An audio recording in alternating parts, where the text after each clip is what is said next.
So yeah, a disaster. An absolute disaster for the Indiana. But like, Sid Colson's probably not going to play ball again till 2027. And she might be done. Like, Sid Colson might not play basketball professional. The Indiana Fever arrived in Phoenix on Thursday night with championship hopes alive, only to have those hopes crushed by a relentless injury bug. A bug that's been feasting on their roster like an all-you-can-eat buffet. And the worst hit? 2 point guards sidelined in a single game. Yes, you heard that right. 2 point guards, both done for the season after one night. Because Erica McDonald is hurt as well, folks. You could not have scripted a more worse season than what we have endured so far. Fever lose Sydney Colson and Erica McDonald for the rest of the season. Our backup point guard's hurt, and now our backup's backup is hurt. Sydney Colson, the 36-year-old veteran who was meant to steady the team while Caitlin Clark recovers from her groin injury, suffered a torn ACL in the first quarter, a devastating blow that could keep her out for more than a year. Sid Colson, like, it did not look like an ACL tear. It did not look like an ACL tear when it happened. I was convinced. I was like, it's either a meniscus or it's a MCL. I was like, okay, we knew when she went down, she was done for the year. And I was like, okay, if it's something like an MCL, she's back for AU. She can make her money in the off. Meanwhile, Erica McDonald, the former Arizona star and this season's unexpected hero for the Fever, broke a bone in her right foot during the fourth quarter. Just like that, Indiana's entire point guard depth chart was wiped clean, with a glaring help wanted sign in bright red ink. We lost two very, very competent players, including the starting point guard that was filling in for the other starting point guard. This is a disaster. This is a disaster. And what this does for a potential playoff push, I don't know. Because, you know, I've seen people say, well, sign a guard or whatever. Well, there's salary cap implications out there too right now. I even saw somebody say we might have to waive Chloe Bibby to sign a point guard. If you're enjoying this, please subscribe. Now, let's break down what these injuries really mean. Despite being in the later stages of her career, Sydney Colson had been a reliable backup, averaging 2.4 points and 2.0 assists per game, all while providing crucial veteran leadership. Sydney Colson tore her ACL. Folks, you saw her land on her left leg. It didn't look pretty. It didn't. Her left leg completely gave out on her. It exploded underneath. But Erica McDonald was the surprise story no one saw coming. Signed on a hardship contract earlier this season after being waived by the Sparks, McDonald quickly became a key contributor, averaging 9.8 points and 4.7 assists over 20 games. She wasn't just logging minutes. She was putting up numbers, including a standout 27-point performance against Phoenix just days before her injury. Man, with a crazy role, right? Learning plays on the airplane, landing, and playing her first game without turning the ball over at all. Not turning the ball over at all, y'all. Just came in and was a huge X factor for this Indiana Fever team. Caitlin Clark didn't even get a chance to play like that with Erica McDonald, man. I'm sick. And here's the harsh reality. Indiana's injury troubles don't stop there. Caitlin Clark, the team's star and franchise cornerstone, has been sidelined since July 15th with a groin injury, missing 10 straight games. That's 18 of the Fever's 31 games lost to injury this season alone. The player expected to lead this team to championship glory has spent more time watching from the bench than taking the court, as her teammates fight to keep playoff hopes alive. Heading into their matchup against the Chicago Sky on Saturday, Indiana faces the daunting task of playing with 0 healthy point guards. Just 9 players on the active roster for a team built to contend for titles. Fever cannot sign a hardship contract until after tomorrow's game, which means tomorrow they have to play with 9 players. Now, it helps that the Chicago Sky also have injuries. So this game's going to be a little bit weird. But after tomorrow, they can sign a hardship contract because now that Erica McDonald and Sydney Colson are both out with injuries, we don't know the timeline of Caitlin's return. So, of course, the discussion is... Due to WNBA rules, the Fever can't even sign a hardship replacement until after the Sky game, forcing them to field a lineup that would make a high school coach cry. The cruel irony is that this was supposed to be the year everything clicked. After a strong offseason, adding veterans like Dana Bonner, Natasha Howard, Sophie Cunningham, and Sydney Colson, Indiana had put together what looked like a championship-caliber squad. They brought back coach Stephanie White for a second stint, kept all-star Kelsey Mitchell on board, and surrounded Clark and Aaliyah Boston with playoff-tested experience. "My expectation is for us to try to win a championship," Clark had declared before the season. Gotta be the one to tell you, look like the Indiana Fever could be signing another player, basically another hardship player could be on the way. Sydney Colson hurt, Erica McDonald hurt. Now we gotta see who's available again at the point guard position. Again, we gotta go through this again, y'all. This looked very familiar to the month of June. I believe was it June when Caitlin, Sid, who else was hurt? Sophie was hurt. This looked like June again. The numbers paint a grim picture. At 17-14, the Fever sit 5th in the WNBA standings, close enough to taste the playoffs but far from securing home court advantage. Just 2 games separate them from the 8th-seeded Los Angeles Sparks and the risk of missing the postseason entirely. With 13 games left and their backcourt collapsing like a house of cards, every match becomes a must-win for players who weren't expected to carry this heavy load. Caitlin Clark's response to the crisis was a simple yet powerful Instagram story sharing the team's injury update, captioned with 3 words and 2 heart emojis: "Love you guys." It's the kind of message you send when words fall short of capturing the full weight of what's happening. Behind that calm post lies the frustration of a competitor who had never faced serious injuries before. Someone who went 4 years at Iowa and threw her entire rookie WNBA season without missing a single game.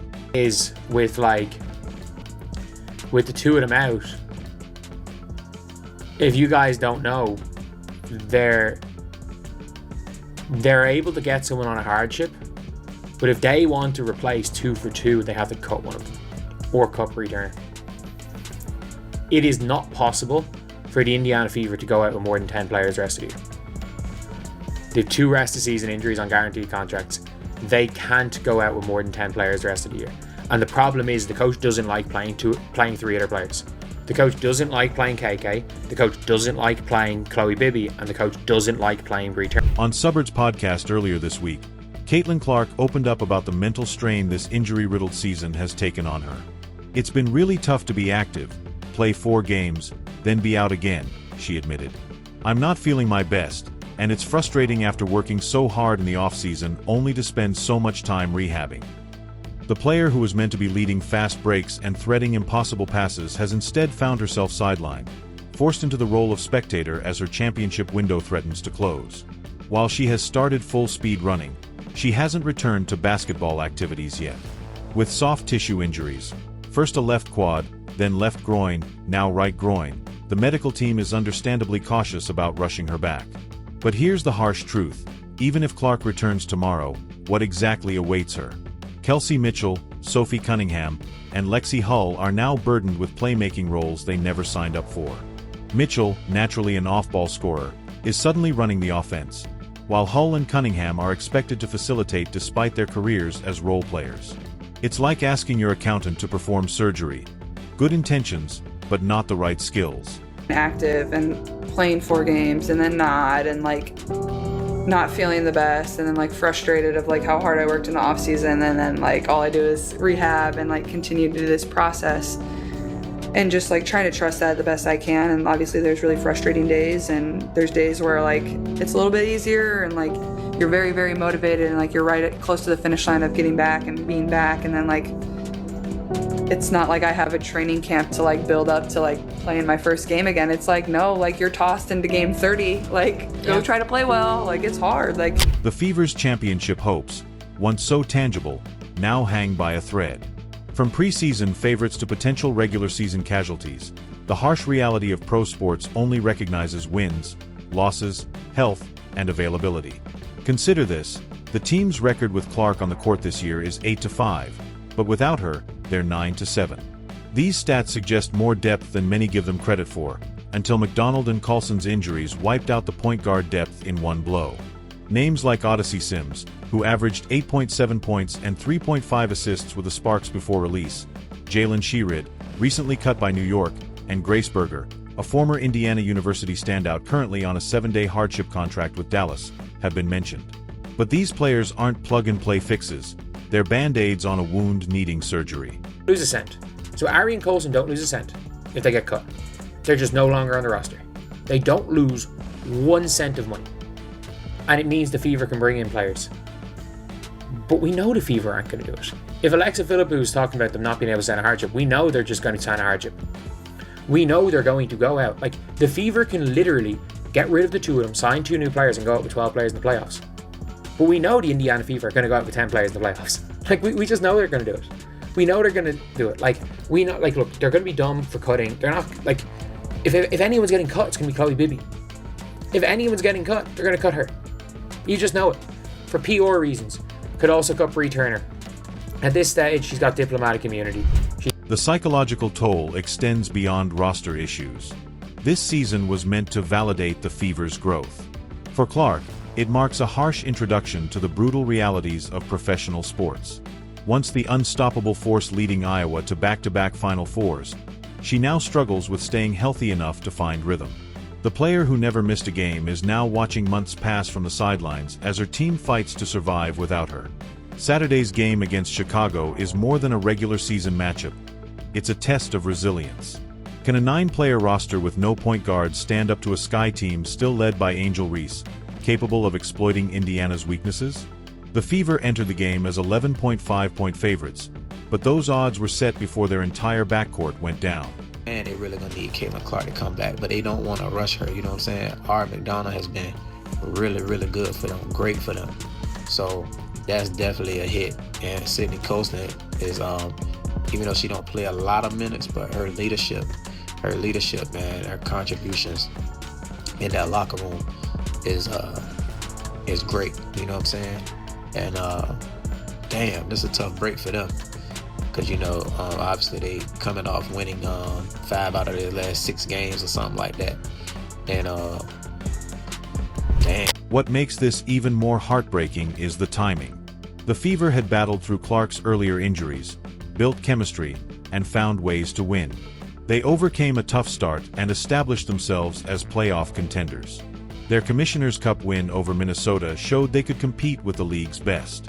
Now, all that progress feels like distant history. The preseason championship buzz has faded dramatically. ESPN's Basketball Power Index still gives the Fever a 98% chance of making the playoffs and a 2.6% shot at the title. But those models don't factor in human elements like exhaustion, pressure, and the impossible task of turning role players into stars overnight while your real stars watch helplessly from the bench. If there's any silver lining, it's that the Fever's core remains young and under contract for coming seasons. Clark is just 23, Boston 22, and Mitchell still has productive years ahead. This season may be lost, but the championship window isn't necessarily closed. Still, in pro sports, championship windows aren't guaranteed to stay open, and lost opportunities don't automatically carry forward. Season's so doomed, man. It's so doomed. Like, they got the injury bug now, and first it was Caitlin Clark, then it was Sophie Cunningham, then it was Caitlin Clark again, now it's Sydney Colson, and now it's Erica McDonald. This really sucks, guys.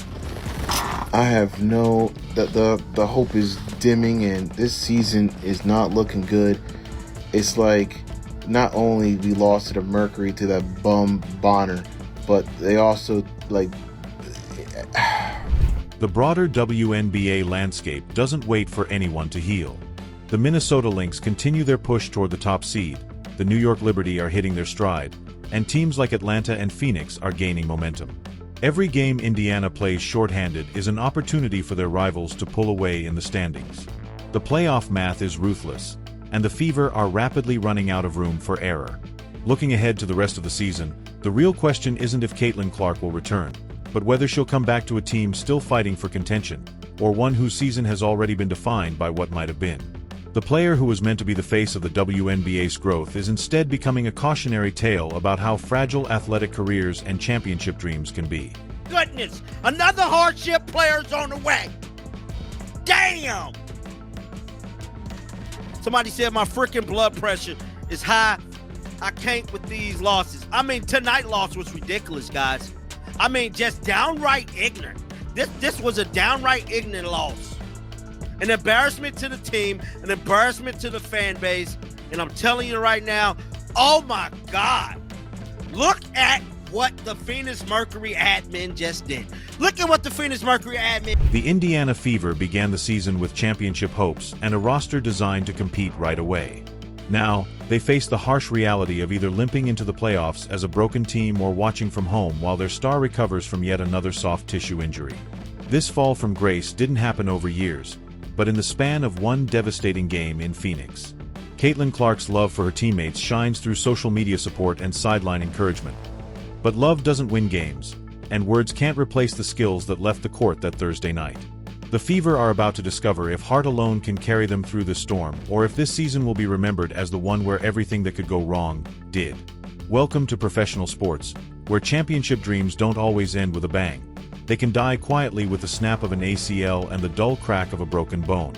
The Fever's title hopes aren't dead yet, but they're on life support, and the power just went out.